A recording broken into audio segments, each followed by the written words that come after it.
Morning, guys. Welcome to Coffee Chat. Mmm. Wow, absolutely delicious. Guys, I sure hope your week has been going just perfectly. Clickety boom. I really do. Because we've been enjoying such a great mild week with the weather here. But I'll tell you what, heard that this weekend it's going to rain and rain like crazy. And so I'm going to be doing a little yard work around the acreage today and make sure everything's ready to go to receive that rain. Grass is going to love it, I'll tell you what. And hey, you know what? The way I look at rain is this: it's a blessing, and God sends his rain on the just and the unjust. That's just how good he is. Now, I want to talk about this. Reading a few articles, and Judy sent me a tweet today, or a text message of a tweet, where they're talking about how the EU has banned, anonymous custody wallets. They banned anonymous custody wallets. Guys, don't kid yourself. They are going to go after self-custody next. Wait and see. Now, why do I believe that? Guys, I believe that because it takes our digital assets outside of their control. That's why. And you had better believe that they are going to go after that. Now, they're probably going to have it in such a way that you have to have an account with an institutional grade custody platform, maybe like Standard Custody, maybe Mataco or whatever. You're going to have an account with them. And of course, all your assets will be in there and you'll be able to utilize them, deposits, withdrawals, all that kind of stuff. And maybe they will allow small portions, like when you go to your bank and you use your bank card. You don't think we're under monetary controls already? Think of your bank card. You could have 10, 20, 30, 50, 100,000 bucks in the bank, and how much are they going to let you take out per day with your bank card? What, 1,500, couple thousand bucks? That's monetary controls. And forget that. What about your point of sale?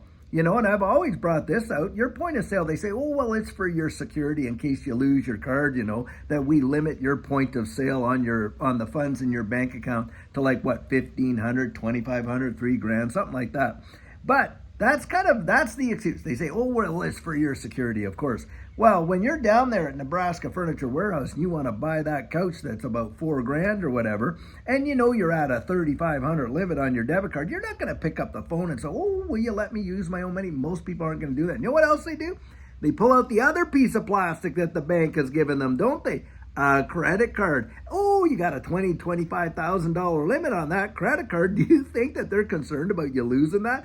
Guys, come on. We know it's all about monetary control, and that's the fact, Jack. These central banks want to have absolute dominion over every monetary instrument that there is, even though the ones that are not, of course, legal tender. They want control of it, and that's why I genuinely believe they're going to come after self-custody. You watch and see if that doesn't happen. Now, think of this. A lot of people really don't know this, but you can go to your bank and you can ask this. When it comes to your bank issued credit cards, the limit you have on there and all this and that and whatever, do you know who really gets to approve that? It is the Federal Reserve. It is not your bank. It's the Federal Reserve. In fact, if you do not utilize a credit card for a while, you have it for a year, you don't put anything on it, maybe a year plus, they're going to send you a notification. And they're going to say, listen, if you don't use it by such and such a date, we're going to have to claw that back. Do you know who controls those notifications? It is not your bank or your credit card issue. It's the Federal Reserve. Now, go fact check that. It is. And that's why I say, when it comes to these, monetary instruments, these digital assets that we're holding, they're going to attack, eventually self-custody. Wait and see if that does not happen. Now, something else I was reading is coming out of, I read this on The Hedge, and of course, WEF is boasting that 98% of the world's central banks are moving rapidly towards issuing their central bank digital currencies. And guys, we know it. We know it. We're right at the point where we're seeing the evolution of money right before our very eyes. And you want to talk about having some, literally every string attached that you can imagine. CBDCs are it. Absolutely, for sure. And that goes hand in glove with the whole control mechanism. Now, why is the world wanting to go towards CBDCs? Well, it's because of the monetary, policy that they can literally program right into the monetary instrument. And think about this. You got the WEF. These are the same folks that are coming out with the whole, hey, by 2030, you'll own nothing and be happy crowd and all that kind of stuff. Why?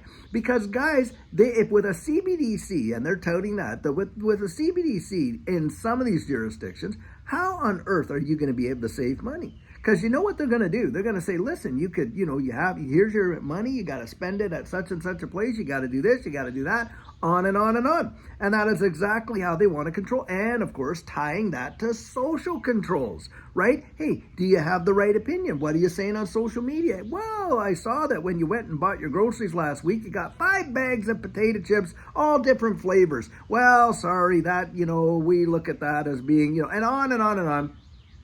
And giving you a social credit score of how great a citizen you are. And that might free up a little bit of benefits. Well, do you think they're not tying that? You better believe it. In fact, get this. The Federal Reserve sent what was supposed to be a confidential memo to the House Financial Services Committee about their CBDCs and the possibility of tying to it a 4th element to the monetary instrument because, of course, monetary instruments, store of value, unit of account, medium of exchange. You know what they put in this memo? Social controls.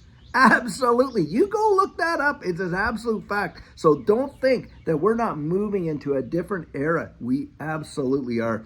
Guys, you got to insulate yourself. You really do got to insulate yourself from what's coming because I'll tell you what, does that mean the first iteration of all central bank digital currencies are going to be that, heavy-handed? No, it doesn't. In fact, you can absolutely have central bank digital currencies that allow for autonomy, allow for privacy, and allow for that kind of stuff to go on. Remember, even with your fiat currency now, most people are not carrying around wads of cash. Most of us, are using the current system digitally, aren't we? With our debit cards, with this, with that, our credit cards, our automatic withdrawals and this and that. They can pretty much track our spending habits right now. Now, I did that for years, tracking that stuff. As a federal officer in the tax department in Canada. So I know for a fact that, that level of knowledge is out there. And by the way, when the government wants to get information about you, do you know how they go about doing it? They don't have to take it to court and get some court order or anything like that. They do it ex parte, which means without your knowledge. And they send what's called requirements to provide information to your financial institutions, which under current legislation, they absolutely have to comply. They have zero choice. And the government does it all the time. And they get whatever information they want about you, about your finances, about whatever, whenever they want it. They can do that right now. So a CBDC is just going to make it that much more easier for them to go and get that. It's not about, more control, because they really do have all that in that sense. But it's, it just makes it a whole lot easier. And because it's centralized and in a way that they have it, because remember, even though central bank digital currencies are a digital asset, it is centralized. It's a closed system, right? It's a closed distributed ledger technology system. And that's why you have to have a bridge asset to go between the central bank digital currencies, right? That is interoperable between them. And of course, we know Ripple's out there working Bank of International Settlements. And what's the solution, guys? Well, it's XRP. That is what it has been. That's what it is. And in fact, if you read between the lines on the Bank of International Settlements and you look at what Christine Lagarde at the European Central Bank is saying, Christina Georgieva over there at the IMF, and remember this, Christine Lagarde, president of the ECB, she was at one time the head of the IMF. These guys are all interconnected. Look, you can literally see the future unfolding right before your very eyes. And, there it is. And so, guys, just get out there. Really, really educate yourself. I don't care how many times I get to say that or have to say that. I mean it. You have got to get out there and really, really do it, because what's coming to the wide world is going to take most people by absolute surprise. I mean, it's going to happen fast. It's going to be seamless. I mean, in this way, look at how much the world has acquiesced to the current technological systems that we got in place. I remember when I was in the military way back when, and they would have us on parade, they pay us in cash. Yep, they pay us in cash, line us all up. We'd get out there and then we'd go up to the paymaster and he would just, take it right down to the penny, pay us in cash. Then, a lot of employers, and for those of you in New Zealand, remember, you used to get your little pay packet and they'd pay you in cash on payday. Then what did they do? Well, we're going to pay you by check now. We're going to pay you by check. Then they made it that automatic deposit or whatever they call that was mandatory. You couldn't even get a paycheck. It had to be direct deposited into your bank account. So now they know way in advance, hey, where you're banking and on and on and on. You're, and of course the tax department would know and everything like that and on and on. And so we've just transitioned. Most people just, kind of go with it, don't they? They just go with the flow, missing out on probably some of the greatest life-changing opportunities that have ever happened just because they just go with the flow. They don't get out there and really investigate what's coming and what's going on, how to get ahead of it, and how you can prosper because of that. And that's kind of how I look at it. Look, the future is coming in a big way, and we're hearing about it right now. And a lot of people are, well, that's not going to are you kidding me? That's not going to happen? You wait and see. I'd say before 2025 is all done, majority of the world will be out there utilizing central bank digital currencies. Now, they'll bring it out where it's a two-tiered system, right? We're going to keep them simultaneously until one of them breaks down, and then in you go. Watch and see, guys. Watch and see. Wow. But it is an exciting space and an exciting time to be alive in history, to see right where we are. It is truly mind-bending. I mean, when you think historically how few people have ever lived through a situation what we're living through right now, and really on the very threshold of massive technological change.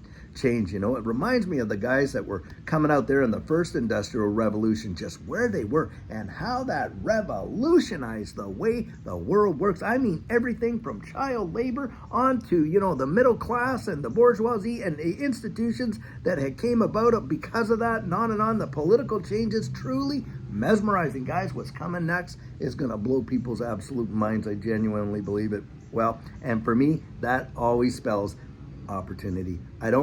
Not going to fear that change. I'm going to look to see, hey, how can we benefit from the change that is coming, because you can't stop it. It's an engine that is not going to shut off, guys. Change is absolutely coming. Bob Dylan saw it, man.